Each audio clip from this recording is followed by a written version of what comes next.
नमस्कार दोस्तों, MD study solution पर आप सभी का स्वागत है। जैसा कि आप जानते हैं कि हम लोग फ्री मैथ्स कोर्स की श्रृंखला में आगे बढ़ रहे हैं। हम लोगों ने नंबर सिस्टम में संख्याओं के प्रकारों का विस्तृत अध्ययन पिछले 2 लेक्चर्स के अंदर कर लिया है। तीसरा लेक्चर हम संख्याओं के योग के बारे में पढ़ने वाले हैं, जो कि परीक्षा की दृष्टि से महत्वपूर्ण है। आज का टॉपिक और अगली क्लास में आने वाला टॉपिक परीक्षा की दृष्टि से सर्वाधिक महत्वपूर्ण है, जो है संख्याओं के योग। और दूसरा टॉपिक कल जो रहेगा वो रहेगा हमारा परिमेय और अपरिमेय संख्याएं। इन 2 टॉपिक्स पर नंबर सिस्टम के अंदर सबसे ज्यादा ध्यान देने की जरूरत है आप लोगों को। दूसरी चीज, आज ये अंतिम लेक्चर होगा जो छोटा होगा। अभी तक हमने पिछले जो 3 लेक्चर लिए हैं वो लगभग 30 से 35 मिनट के हैं। इसके बाद जो लेक्चर होंगे थोड़ा सा लेंथी होंगे, इसलिए आप अपने आप को प्रिपेयर रखें, कोशिश करें इन चीज़ों को अच्छे से क्लियर करें। पीछे की को जो हमने पिछले 3 लेक्चर्स में पढ़ा है, यदि वो आपका अच्छे से क्लियर है तो आपको आगे आने वाले लेक्चर्स बहुत अच्छे से समझ में आएंगे और प्रश्न भी सर्वाधिक वहीं से बनते हैं। देखिए, कुछ ज़्यादा समय न लेते हुए हम प्रयास करते हैं आज के टॉपिक को समझने का, जो कि है संख्याओं का योग।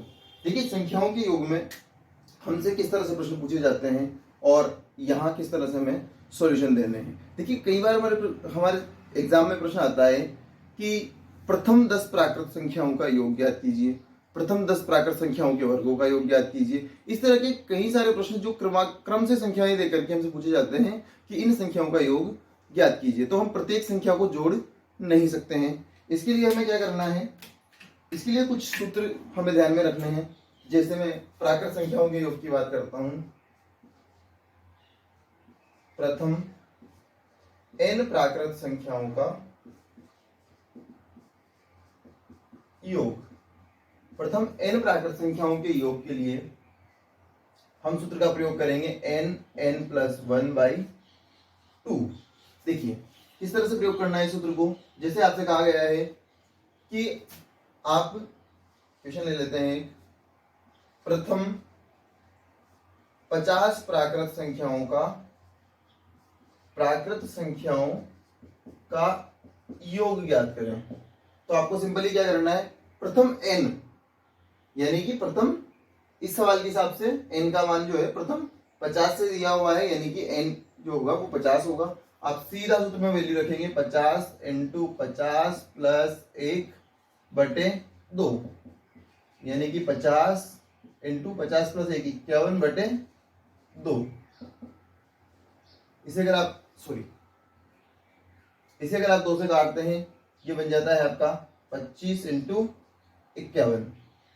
51 को 25 से अगर आप गुणा करते हैं, कितना आंसर मिलेगा आपको, करके देख लीजिए। 25 से कम 25, 2 25 पंजे 125 और 2 127। आपका आंसर होगा 1275।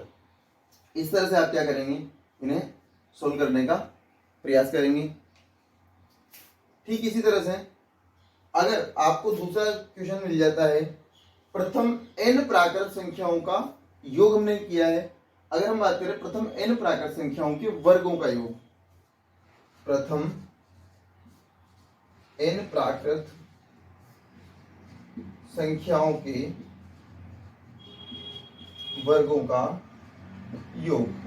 इसके लिए हमारे पास एक सूत्र है n+1, यहां तक सेम रहेगा। इसके बाद 2n+1/6। इस सूत्र का प्रयोग करके आप प्रथम n प्राकृत संख्याओं का योग ज्ञात कर सकते हैं। इन दोनों में क्या डिफरेंस है उसे आप समझिए। प्रथम n प्राकृत संख्याओं के योग से तात्पर्य है इस तरह से 1 + 2 + 3 n तक। प्राकृत संख्या 1 से प्रारंभ होती है और अनंत तक जाती है, इसलिए अगर प्रथम n का पूछा है तो 1 से लेकर के n तक की संख्याओं का योग निकालना है। लेकिन वो कह रहा है यदि प्रथम n प्राकृत संख्याओं के वर्गों का योग, अर्थात हमें 1 का स्क्वायर प्लस 2 का स्क्वायर प्लस 3 का स्क्वायर प्लस 4 का स्क्वायर, इस तरह से सोल्व करते हुए n के स्क्वायर तक योग करना है। ये चीज क्लियर हुई। इसका भी हम एक एग्जांपल लेंगे। ध्यान दें, हम सिर्फ इन प्रश्नों के एक ही एग्जांपल नहीं ले रहे हैं, हम सिर्फ सूत्र को समझने के लिए एक एग्जांपल ले रहे हैं। एग्जांपल्स हम और भी लेंगे, क्वेश्चन हम और भी करेंगे, लेकिन इन सब सूत्रों को समझने के बाद हम एक साथ सारे एग्जांपल्स लेंगे ताकि हमें ये समझ आ सके कि हमें कौन सा सूत्र कहाँ प्रयोग करना है। ठीक है, इसे क्लियर करते हैं। प्रथम n प्राकृत संख्याओं के वर्गों का योग, मैं बोलता हूं प्रथम 10 प्राकृत संख्याओं, शॉर्ट में लिख देता हूं, 10 प्राकृत संख्याओं के वर्गों का योग ज्ञात करें। अब देखिए, प्रथम 10 प्राकृत संख्याओं के वर्गों का योग, वही फिर से ध्यान रखेंगे, प्रथम 10 का पूछा है, यानी n का जो मान है वो क्या हो जाएगा, 10 हो जाएगा। 10, 10 प्लस 1, 2 इंटू 10 प्लस 1 बटे 6, अर्थात 10, 10 प्लस 1 हो गया 11, इंटू 2 इंटू 10 20 प्लस 1 21, 21 बटे 6। आप चाहे तो काट सकते हैं, 3 से इसे काट सकते हैं 7 बार, इसे ये कटेगा 2 बार, यहाँ 5 से कट जाएगा, 11 इंटू 5 55, और 55 इंटू 7, 7 पंजे 35, हासिल 3, और 55 था, हाँ 35 और 5 40, सॉरी 35 और 3 38, 385 इन वर्गों का योग हमें मिल रहा है। 55 इंटू 7, सॉरी, ठीक है, आप लोग इसे समझ सकते हैं। प्राकृत संख्याओं के वर्गों का योग यदि पूछा जाता है, आप इन फॉर्मूलाज को स्पेशली ध्यान में रखेंगे, आप चाहे तो इन्हें बॉक्स में बंद कर लीजिए। n plus 1/2। दूसरा फॉर्मूला, प्राकृत संख्याओं के वर्गों का योग n plus 1 plus 2n, bracket 2n plus 1/6। देखिए एक और क्वेश्चन, नेक्स्ट फॉर्मूला में लेते हैं। प्रथम n विषम संख्याओं का योग,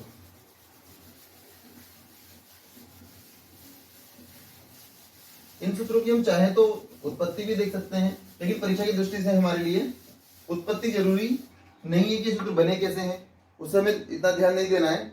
हमें ध्यान देना है सीधा क्वेश्चन के सॉल्यूशन के ऊपर। उत्पत्ति देखेंगे समय भी लेगा, और एग्जाम में हम उत्पत्ति की दृष्टि से क्वेश्चन को सोल्व कर भी नहीं पाएंगे। तो आप देखिए, प्रथम n प्राकृत संख्याओं का योग हमने पढ़ा है, अभी भी हम पढ़ रहे हैं दूसरा, प्रथम n विषम प्राकृत संख्याएं के लीजिए, या विषम संख्याएं के लीजिए, सीधा विषम प्राकृत संख्याओं का योग। अब इसके पीछे मैं आप लोगों को एक लॉजिक बता देता हूं, ताकि आप लोगों को सूत्र ध्यान रखने में आसानी हो। आपको ध्यान सूत्र ही रखना है, लॉजिक के पीछे जाएंगे आप सभी का सम नहीं करेंगे, लेकिन फिर भी आप देख लीजिए एक बार। जैसे आपने 1 प्लस 3 प्लस 5 प्लस 7 प्लस 9 इस तरह से प्लस किया है, ये आगे तक आप ले सकते हैं विषम संख्याओं में। 1 प्लस 3 करेंगे 4 होगा, 3 प्लस 5, 1 प्लस 3 प्लस 5, तीनों को ऐड करेंगे, 3 और 1 4, 4 और 5 9 होगा, 9 में 7 ऐड करेंगे, 9 और 7 16 होगा। देखिए, जब आपने पहली दो विषम संख्याओं को जोड़ा तो 2 का वर्ग 4 मिला, जब 3 को जोड़ा तो आपको 3 का वर्ग 9 मिला, और पहली 4 को जोड़ा तो 4 का वर्ग 16 मिला। अर्थात हम कह सकते हैं कि प्रथम n विषम प्राकृत संख्याओं का योग होता है n स्क्वायर। ठीक है, आप एक उदाहरण लेकर के डायरेक्टली सोल्व करेंगे। वही क्वेश्चन हम वापस ले लेते हैं। प्रथम 10 विषम प्राकृत संख्याओं का योग ज्ञात करें। अब देखिए, प्रथम 10 विषम का तात्पर्य कहां से होगा, 1 3 5 7 इस तरह से लेते हुए हम पहली 10 संख्याएं लेंगे, और उनका योग सूत्र हमने लिखा हुआ है क्या, n स्क्वायर अर्थात 10 इंटू 10 कितना हो जाएगा 100।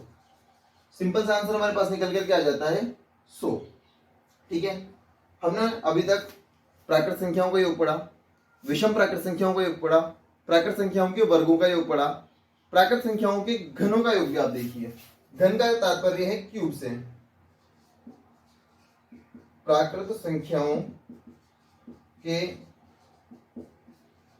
घनों का योग ये होता है n प्लस 1/2 और इसका पूरे का स्क्वायर। देखिए किस सूत्र से मैच कर रहा है, प्राकृत संख्याओं के योग के सूत्र से मैच कर रहा है, सिर्फ इसका स्क्वायर है। या आप इस सूत्र को इस तरह से भी लिख सकते हैं, n square n plus 1 square by 4। देखो सबका स्क्वायर कर दिया है, मैंने इस सूत्र को पिछली स्लाइड से इसीलिए नहीं मिटाया क्योंकि यह सूत्र इससे काफी ज्यादा मैच करेगा।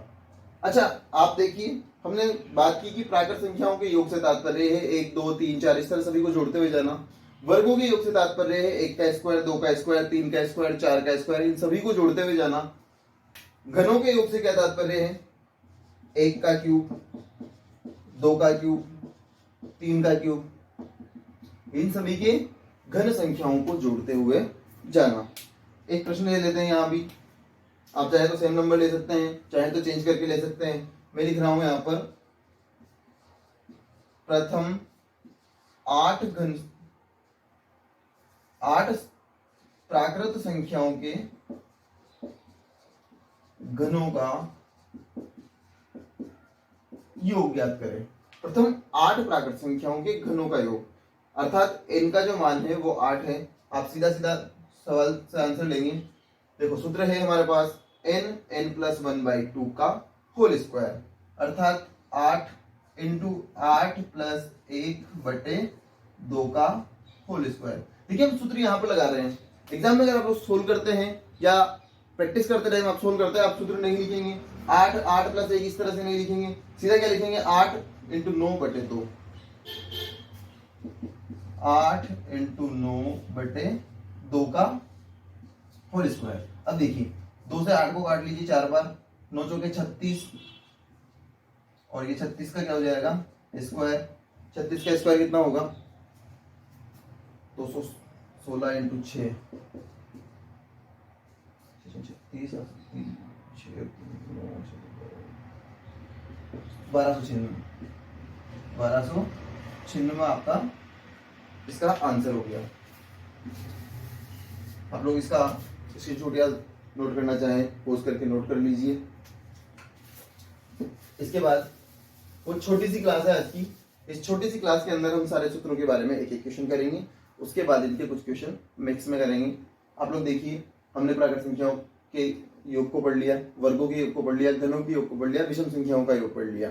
ठीक है, एक सूत्र और आप लिख लीजिए। अगर आपसे पूर्ण संख्याओं के बारे में पूछा जाए तो उसकी तुलना भी आपको प्राकृत संख्याओं के योग से करवा दूंगा। देखिए आप कैसे करना है,